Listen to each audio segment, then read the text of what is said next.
Shalom, salam berkat dari kami untuk pendengar sekalian.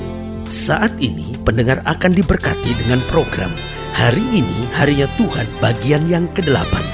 Sebuah program rohani tentang doktrin Alkitab yang menolong kita untuk semakin tertanam dalam kebenaran firman dan bertumbuh dalam kemuliaan. Bersama hambanya, Pendeta Gilbert Lumwendong, STH. Banyak orang merasa doktrin Alkitab sebagai sesuatu yang membingungkan. Tetapi tahukah saudara bahwa doktrin Alkitab intinya adalah memahami Alkitab dengan benar, dengan pemahaman yang sistematis, sehingga kita terus dapat tertanam di dalam kebenaran firman, sehingga kita terus bertumbuh di dalam kemuliaan Allah. Buka hati saudara sekalian untuk menerima berkat-berkat firman-Nya hari ini. Dalam kehidupan ini sebenarnya Tuhan menciptakan manusia agar memiliki kehidupan yang bebas dan merdeka. Namun seringkali ketidakmengertian kita telah membuka celah sehingga manusia terikat dan terbelenggu. Nah, pertanyaannya, ketidakmengertian apa saja yang membuat manusia terikat dan terbelenggu, bahkan membuka celah sehingga manusia itu dapat terikat dan terbelenggu? Yang pertama yaitu ketika manusia berhubungan dengan kuasa kegelapan. Saudaraku yang kasih dalam Tuhan, tidakkah saudara ingat pencobaan ketika Adam dan Hawa masih ada di Taman Eden? Ular datang dan berkata, kalau kamu makan buah ini, matamu akan terbuka dan menjadi seperti Allah. Nah, saudaraku yang kasih dalam Tuhan, ujian terhadap kuasa-kuasa kegelapan juga sama.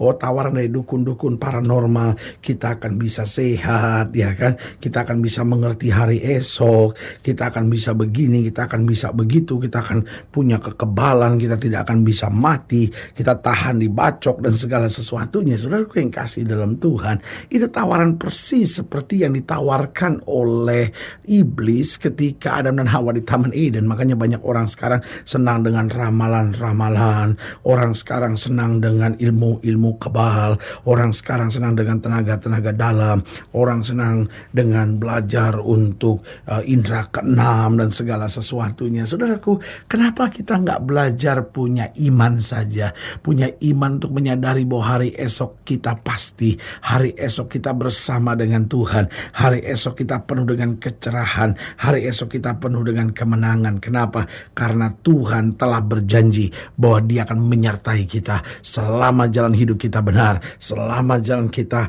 dekat dengan Tuhan. Pasti segala janji-janjinya tergenapi. Hanya persoalannya, kita mau terima berkat, kita mau terima kekayaan, tapi kita tidak mau dekat dengan Tuhan. Kita tidak mau hidup dalam firman Tuhan. Apa yang kita mau buat? Kita mau berzina, kita mau hidup enak, kita mau hidup seenaknya, lalu kita mau ingin tetap Tuhan berkati kita. Nah, ini persoalannya. Ini yang ditawarkan oleh kuasa kegelapan. Karena itu ingat, seorang yang berhubungan dengan kuasa kegelapan, hidupnya akan terikat, hidupnya akan terbelenggu, bahkan kutuk senantiasa mengikat hidupnya sampai keturunan-keturunan selanjutnya. Yang kedua saya pelajari, ketidakmengertian apa saja yang membuat manusia membuka celah sehingga manusia terikat dan terbelenggu, yaitu ketika dia hidup dalam perzinahan. Dia pikir sekedar menikmati keindahan hidup, namanya juga manusia, kadang-kadang gak pernah puas, coba-cobalah pendeta lah gitu ya kan. Kadang-kadang dia pikir cuma coba-coba, tapi hidup dalam perzinahan, mulai dari nonton hal-hal yang cabul, baca-bacaan cabul, bahkan melakukan perselingkuhan, melakukan perzinahan, hubungan seks di luar nikah, lalu hubungan seks sebelum nikah, semuanya itu membuka celah agar kuasa kegelapan bahkan kutuk masuk dan membelenggu hidupnya. Karena itu sebagai hamba Allah, saya mau ingatkan, hidup dalam kesucian, maka kemuliaan Tuhan akan turun dalam hidup saudara. Jadi yang membuka celah sehingga manusia terikat dan terbelenggu yaitu berhubungan dengan kuasa-kuasa kegelapan, hidup dalam perzinahan, dan yang ketiga yaitu menyimpan kebencian dan kedendaman tanpa kita sadari. Itu juga membuka celah sehingga ikatan dan belenggu masuk dalam hidup kita. Karena orang yang menyimpan kebencian dan kedendaman, kedendam, hidupnya terus dikendalikan oleh hawa-hawa panas dunia ini. Sehingga apa yang terjadi? Selalu hidupnya mau bunuh diri, selalu hidupnya kehilangan kebahagiaan, selalu putus asa, selalu mau dendam, mau marah, emosi meledak-ledak. Kenapa? Karena dia simpan kebencian, kedendaman. Waktu dia mau berani ngampunin, maka apa yang terjadi? Roh Kudus dengan roh yang manis dan lembut, dengan kuasa kemuliaannya akan turun dan membasuh kita, menyucikan hidup kita, memberi damai sejahtera dalam jiwa kita. Dan yang keempat, apa saja yang telah membuat manusia terikat dan terbelenggu?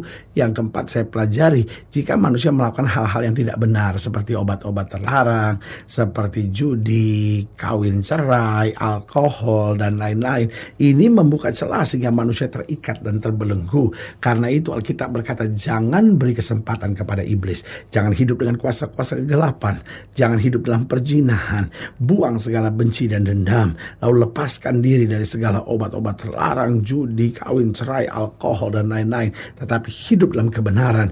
Maka kemuliaan Tuhan akan dahsyat luar biasa dalam hidup kita. Haleluya. Selamat datang dalam program kita hari ini, Harinya Tuhan. Sebuah program rohani yang kembali mengingatkan kepada kita betapa pentingnya kita menjadikan firman Tuhan sebagai dasar keseharian hidup kita. Karena selama kita menjadikan firman Tuhan sebagai dasar keseharian hidup kita, langkah-langkah ke depan kita penuh dengan kepastian, kemenangan, berkat, mujizat, dan perkara-perkara besar. Haleluya. Dan dalam program ini kita memang sedang membahas tentang lepas dari belenggu. Karena Alkitab dengan tegas berkata, jika anak itu memerdekakan, kamu benar-benar merdeka. Alkitab dengan tegas berkata, di mana ada roh Allah, di situ ada kemerdekaan.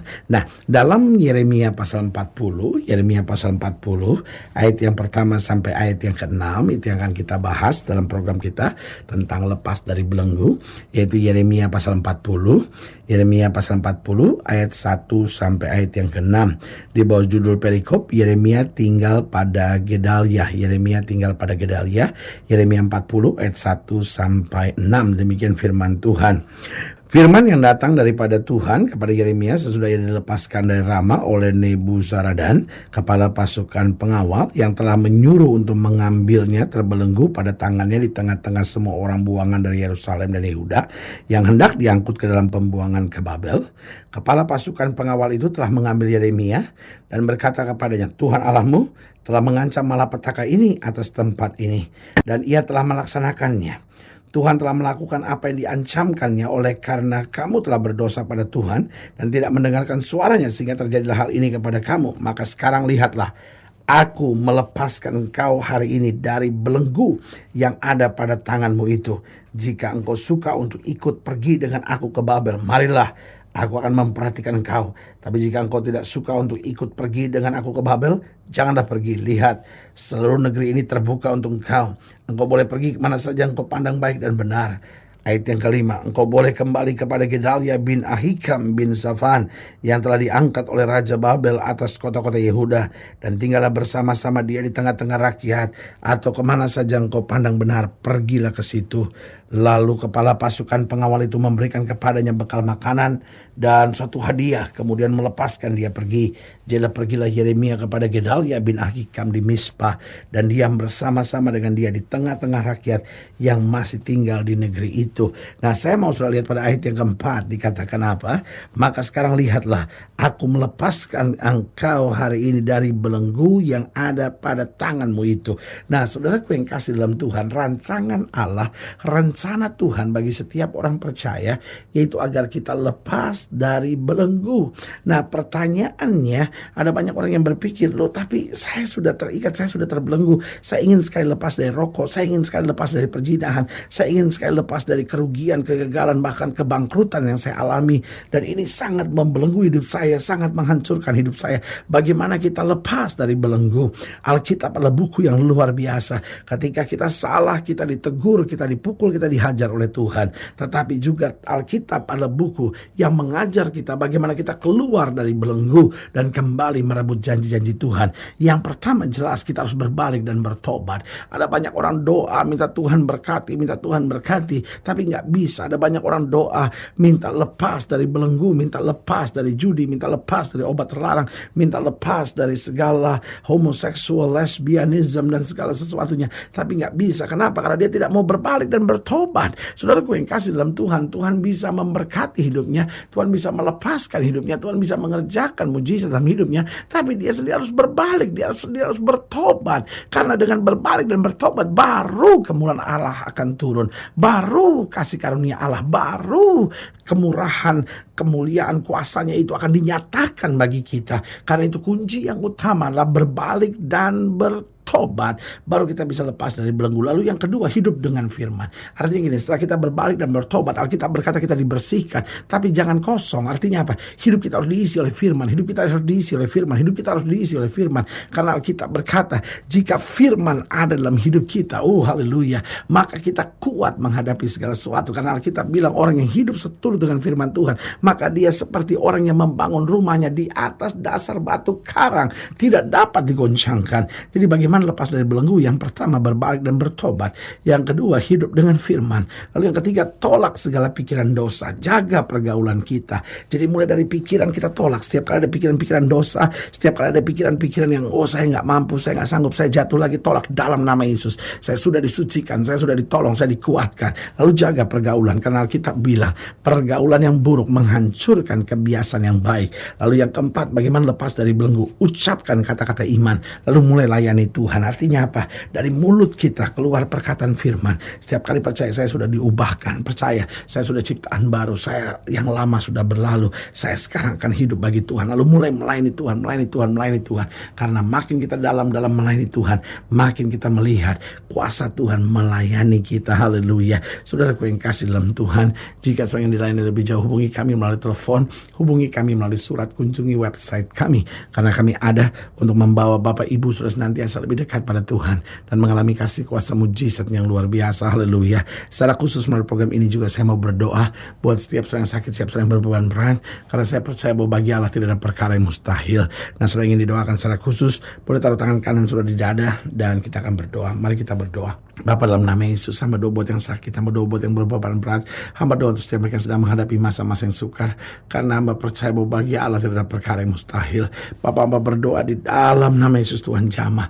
Bahkan secara khusus hamba doa buat setiap mereka yang sedang terikat, terbelenggu, mereka yang sedang terikat dengan seks bebas, mereka yang terikat dengan lesbian, mereka yang lakukan hubungan seks sebelum nikah, bahkan mereka yang jadi istri piaraan, mereka yang sedang pacaran dengan suami orang, mereka yang terikat dengan obat terlarang, mereka yang terikat dengan judi, alkohol, bahkan mereka yang diambang perceraian, terikat dengan kebencian, kedendaman. Bapak, kami doa di dalam nama Yesus, Tuhan lepaskan, sehingga hari ini menjadi hari kelegaan, hari kemuliaan, hari di mana kami terima mujizat.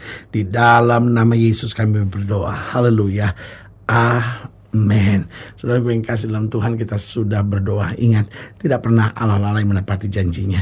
Ini saatnya buat kita untuk bangkit, bersemangat, bersukacita dalam menghadapi segala perkara. Karena kita tahu Yesus hidup, Yesus berkuasa, dan selalu menyediakan yang terbaik buat anak-anaknya. Doa saya menyertai saudara. Sampai berjumpa pada program berikut. Dan jangan lupa, jadikan hari ini harinya Tuhan. Haleluya.